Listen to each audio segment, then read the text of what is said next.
আসসালামু আলাইকুম, বেঙ্গল কিচেনে সবাইকে স্বাগত। আজকে আবার একটা রেসিপি নিয়ে আপনাদের সামনে হাজির হলাম। বন্ধুরা কেমন আছেন? ভালো আছেন তো? আশা করি ভালো আছেন। আলহামদুলিল্লাহ আমিও ভালো আছি। আমি 3টা আলু নিয়েছি, নিয়ে এবার এই গ্রেটার সাহায্যে গ্রেট করে নেবো। আমি ছোট্ট ছিদ্র দিয়ে করছি না, বড়টা দিয়ে করবেন আপনারা। ছোটো দিয়ে করলে ভালো লাগবে না। বড়টা দিয়ে এইভাবে সমস্ত আলুগুলো আমি গ্রেট করে নেব।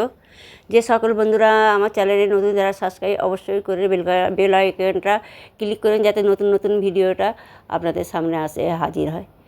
এবার আলু ধুয়ে ভালো করে পরিষ্কার করে নিচে গ্যাস জ্বালিয়ে দিলাম, দিয়ে একটা প্যান বসিয়ে দিলাম, পরিমাণ মতন এবার অয়েল দিলাম। দিয়ে এবার অয়েল গরম হয়ে গেলে আমি এবার কেটে রাখা গ্রেট করা আলুগুলো আমি দিয়ে দেব। গ্রেট করা আলুগুলো দিয়ে দিলাম, দিয়ে নাড়াচাড়া করতে হবে, একদম মানে বন্ধ করা যাবে না, তলায় ধরে যাবে।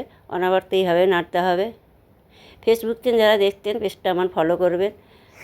এইভাবে নাড়াচাড়া করে নেব, নিয়ে হালকা মানে সিদ্ধ করে নিতে হবে, অনবরত নাড়তে হবে। আমার এই এবার হয়ে গেছে, আমি একটা প্লেটে ঢেলে নিলাম, নিয়ে নেড়ে দিলাম একটু হাতের সাহায্যে, এবার সাইড করে দিলাম। একটা ডিম ভেঙে নেব, একটা ডিম ভেঙে নিলাম। ওদিকে আলুটা ঠান্ডা হচ্ছে, ঠান্ডা হয়ে গেছে। এবার ওতে আমি কাঁচা লঙ্কা কুচিয়ে দিলাম, পেঁয়াজ কুচিয়ে দেব। এবার হলুদ গুঁড়ো, লঙ্কার গুঁড়ো, লবণ, জিরে গুঁড়ো, চাট মশলা, একটা ডিম দিয়ে ভালো করে মেখে নেব। এবার চালের গুঁড়ো অল্প করে দেবো, দিয়ে মেখে নেবো আমি। আপনাদের কাছে চালের গুঁড়ো না যদি থাকে, ময়দা বা আটা দিয়েও মেখে নিতে পারবেন। এইভাবে করে মেখে নিলাম। এবারে আমি শেপ দিয়ে নেব।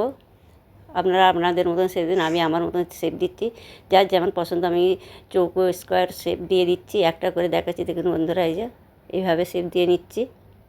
আমার এই ভিডিও যদি ভালো লাগে অবশ্যই লাইক করবেন আর কমেন্টে জানাবেন আমার এই রেসিপি কেমন হয়েছে। খেতে তো মানে অসাধারণ হয়েছিল, কি বলবো আপনারা এইভাবে ট্রাই করবেন। একটা ডিম আর কাছে যদি বাড়িতে যদি আলু থাকে, আর একটা ডিম দিয়ে এইভাবে বিকেলে নাস্তা তৈরি করে নেবেন, ভালো লাগবে। বাচ্চাদেরও দেবেন, বাচ্চারাও সস দিয়ে দেবেন, বাচ্চারাও খাবে ভালোভাবে।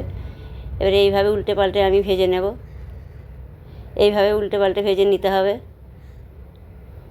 এবার ভাজা হয়ে গেছে, এবার উঠিয়ে নেব।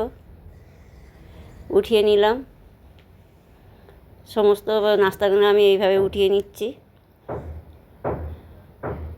এবার বাকি নাস্তাগুলো একইভাবে আমি ভেজে নেব।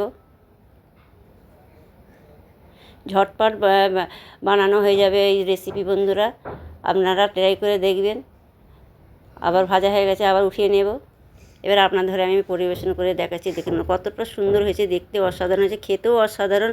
আপনারা না বানালে বুঝতে পারবেন না। আপনারা ভালো থাকবেন, সুস্থ থাকবেন। আল্লাহ হাফেজ।